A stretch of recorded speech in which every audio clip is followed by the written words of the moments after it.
Hi guys, welcome to the second part of Java tutorial in Hindi for packages. और जैसे मैंने पिछले video में बताया था और आपको प्रॉमिस किया था कि मैं इस वीडियो में आपको पैकेजेस जो है इंपोर्ट मतलब पैकेजेस जो है कैसे कंपाइल करनी होती है और उससे पहले इंपोर्ट का इंपोर्ट वर्ड का क्या मीनिंग है वो भी मैं इस वीडियो में आपको समझाऊंगा। ठीक है, हमारे पिछले वीडियो में हमने एक फाइल बनाया था फर्स्ट डॉट जावा। वो उसको हमने पैकेजेस वाला पैकेज के अंदर हमने इसको एक फर्स्ट डॉट जावा नाम के एक फाइल बनाया। उसी प्रकार से हमने सेकेंड डॉट जावा भी बनाया, पर उसके अंदर हमने मेन मेथड डाला है। फिर हमने एक और फोल्डर बनाया जिसका नाम था पैक2 और उसको हमने पैकेज2 करके बनाया और इसके अंदर हमने एक थर्ड क्लास बनाया, वो पब्लिक है और इसके अंदर हमने एक पब्लिक इंट num2 डाला जिसका वैल्यू जो है 100 है। ठीक है, तो उसके बाद हमने यूज़ किया कीवर्ड इंपोर्ट और इंपोर्ट में हमने किया पैक2 को और उसके अंदर डॉट स्टार डाला। स्टार का मीनिंग होता है सब कुछ या ऑल। ठीक है, एस्टरिस्क इसको बोलते हैं टेक्निकल या फिर करेक्ट टर्म, मैं इसको स्टार बोलता हूँ। इससे जो है आप जो इसका मतलब ये है कि पैक2 के अंदर, मतलब ये पूरा टर्म का मीनिंग मैं बता रहा हूँ, मैं इंपोर्ट करवा रहा हूँ पैकेज2 के अंदर जो कुछ भी है मैं इस सारे चीज़ को यहाँ पे इंपोर्ट कर रहा हूँ। अगर मान लीजिए यहाँ पे 3-4 क्लासेस होते हैं और मुझे सारे के सारे क्लासेस जो है एक्सेस करनी है, तब मैं पैक2 डॉट स्टार लिखूँगा। अगर मेरे को खाली सिर्फ एक ही क्लास जो है मेरे को इंपोर्ट करना है तो मैं इसको ऐसे भी लिख सकता हूँ पैक2 डॉट थर्ड, तो भी चल जाता है। पर हमारी आसानी के लिए मैं हमेशा जो है इसको स्टार लगा देता हूँ। पर स्टार लगाने से एक और प्रॉब्लम आती है, वो है कि मतलब जो क्लासेस आप नहीं चाहते अपने आपके यूज़र को एक्सेस करने के लिए वो एक्सेस कर पाएगा। ठीक है, तो इसको ध्यान से यूज़ करना पड़ेगा कैसे और क्यों। वो जो है हमें आगे जब हम और भी एडवांस चीज़ें करेंगे तब ये सारी चीज़ें जो है आपको अच्छी तरीके से समझ जाएंगे। तो फिलहाल आपको इतना ही समझना है कि स्टार मतलब क्या होता है। स्टार मतलब सारी चीज़ें ऑल होता है और इंपोर्ट से जो है हम एक और पैकेज को है हम इंपोर्ट कर सकते हैं। ठीक है, और पैकेज का नाम डॉट स्टार लिखेंगे तो मतलब पैकेज के अंदर जो भी क्लासेस है वो सब आ जाएगा। ठीक है, इतना हमने समझा है। अब मैं क्या करूँगा, ये फर्स्ट ऑब्जेक्ट की जगह मैं लिखूंगा थर्ड, मतलब इसके ऊपर मैं लिखूंगा third obj2 equal new third. ठीक है, और एक और लाइन में मैं लिखूंगा सिस्टम डॉट आउट डॉट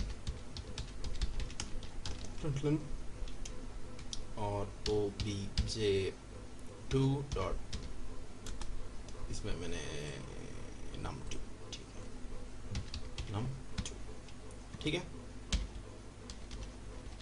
अब देखिए दूसरी बात,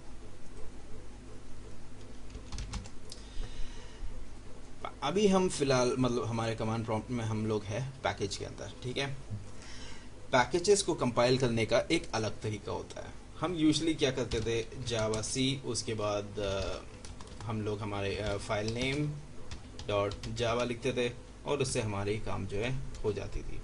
पर इसमें हमें थोड़ा सा डिफरेंट करना पड़ेगा और वो है जावा सी -g, उसके बाद पैकेज का नाम वो था पैक / फर्स्ट डॉट जावा। ठीक है, देखते हैं इसको करके, और वो जो है कंपाइल हो गया। हमेशा, और ये ध्यान में रखिए, हमेशा जब भी आप एक पैकेज को कंपाइल कर रहे हो तब कभी भी आपको कमांड प्रॉम्प्ट से उस फोल्डर में नहीं होनी चाहिए जहां आपका फाइल हो।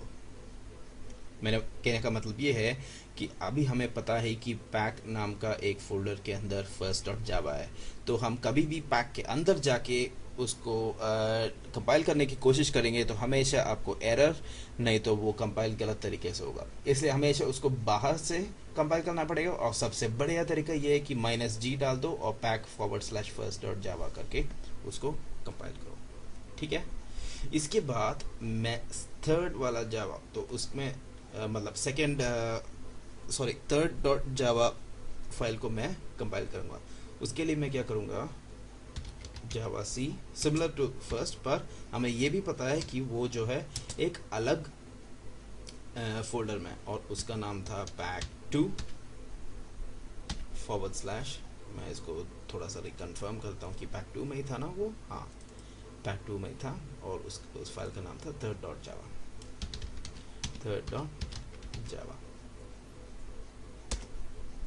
ठीक है, वो भी कंपाइल हो गया, कोई एरर नहीं।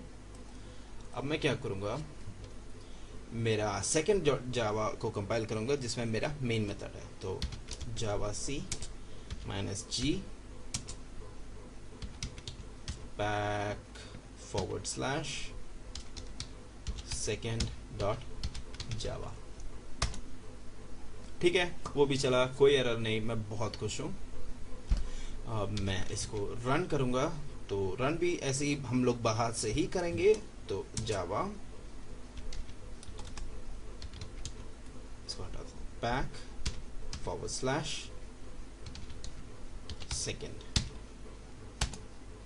ठीक है, इससे मेरे दोनों नंबर प्रिंट हो गया, वो था 10 और दूसरा था 100।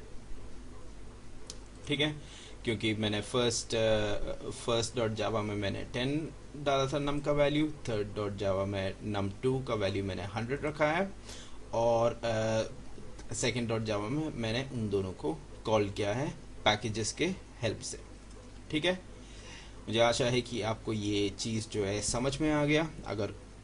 अगर आपको कोई तकलीफ़ हो रही है समझने के लिए, आप इसको बार बार देख सकते हैं। YouTube में ये बहुत अच्छी सुविधा है जो आपको, और मतलब एक आदमी से कितने बार आप दोबारा समझोगे, वो तो थोड़ा सा मुश्किल होगा ना। तो इसलिए YouTube में आप इसको अगर समझ में नहीं आए तो बार बार इसको सुनते रहिए, क्योंकि ये थोड़ा सा डिफ़िकल्ट टॉपिक है। ठीक है, इसमें थोड़ा सा हम लोग अलग से हट के करते हैं, और अगर आपको उससे भी फिर समझ में नहीं आए तो मुझे आप नीचे कमेंट्स में जो है वो आपका क्वेश्चंस जो है आप डाल सकते हैं। मैं इसको सबसे अच्छी तरीके से आंसर करने की कोशिश करूँगा।